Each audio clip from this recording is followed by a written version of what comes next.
Britain, the EU sticks in the craw. EU regulation seems absurd and intrusive. We don't like being bossed around by a bunch of bureaucrats. For the British, it seems to go against the grain.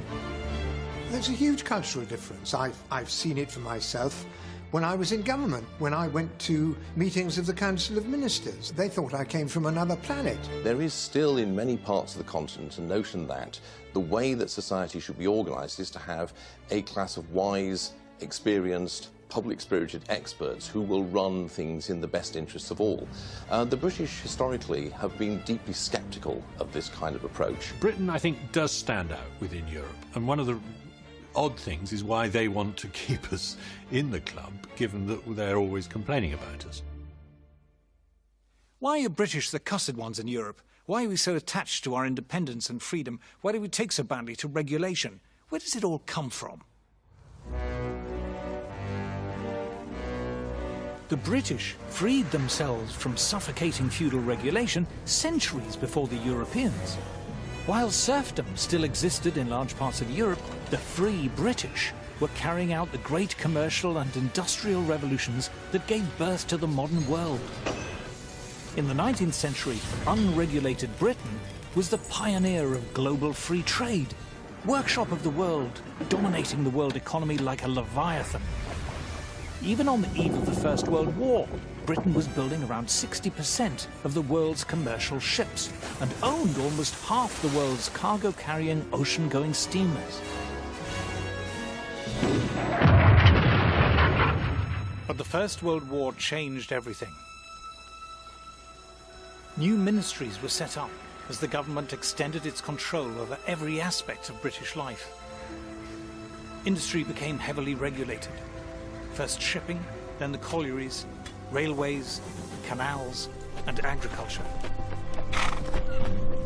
The Great War is, in this as in many other respects, a great watershed in British history. During the war, there's incredibly detailed state control of a whole range of industries. By the end of the war, there's a feeling that there needs to be much more permanent regulation and control of society by the state. A company was no longer private property. It was a national asset to be directed from above. The government increasingly thought that it should plan, it should control, it should regulate. When the war was over, so was the excuse for government regulation, and many were scrapped, but not all of them, and not for long.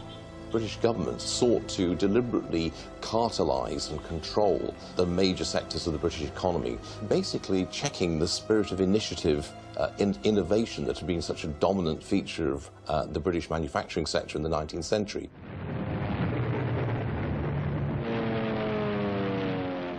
With World War II, regulation increased still further. War planning gave politicians and administrators unprecedented control over our lives. And after the war, they were unwilling to hand back their power. We won the war, so we think that governments must be pretty good, and as a result, everything is then planned. How we build houses, what the houses should look like, how they should be decorated, who should live in them. Virtually every area of life, we had boards of experts working out the best way to do things. A young couple has dropped in for advice on setting up home. First, they're shown how to avoid overcrowding a room. Always allow at least 18 inches between chairs and other furniture. Everything from heavy industry down to clothes, food, and children's toys were regulated. If you didn't manage a doll at Christmas, this is probably why. All restrictions on toy making have been lifted, but export has the first claim. Britain became perhaps the most state-controlled and regulated economy in Europe. The regulation of business, trade, commerce of all kinds was much, much greater than anywhere else. Regulations, price fixing, protectionism, supporting failed industries. A heavily regulated economy, ordered from above, the politicians assured us, would be a screaming success. But the very opposite happened. The purpose of regulation was to end wasteful competition, but it was competition that had kept industry efficient and innovative. Nimble entrepreneurs who were rewarded for success and punished for failure were now replaced by plodding bureaucrats ticking boxes. Productivity and output plummeted.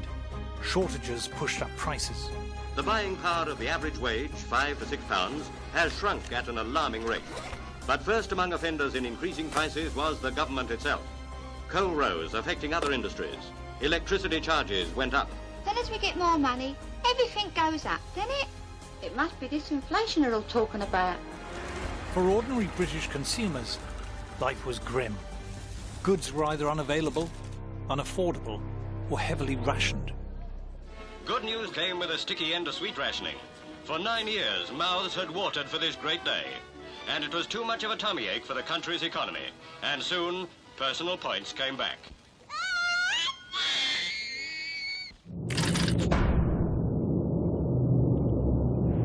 Over in Germany, it was a different story.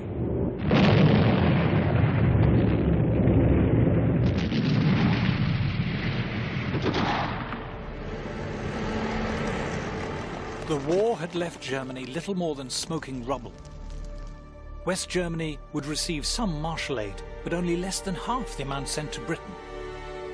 At the end of the Second World War, Germany was a ruin. If you see the old footage, it was absolutely flattened. Germany needed a miracle, and this was the man who performed it. In the first free elections after the war, Ludwig Erhard, the son of a shopkeeper, became Minister for the Economy, a post he held until 1963. Ludwig Erhard began the Wirtschaftswunder, the economic miracle, by completely scrapping all of the controls that he'd inherited from the Third Reich, and he did this against the strong advice of his British superiors, you might say, in the occupied zone. Erhard revolutionized the German economy because he just got rid of regulations on a massive scale. He got rid of production controls, price controls. He got rid of trade barriers. They were happy to have open and free trade, a deregulated economy. They want to see industries stand on their own 2 feet, and those that can't must make way for those that can. Germany was open to the world. You had much more free and easy entry into business and commerce and the professions in Germany. And the result was that the German economy became much more dynamic, much more innovative, and ultimately much, much more successful. Just look how quickly Germany pulled itself off the floor. Industrial production soared.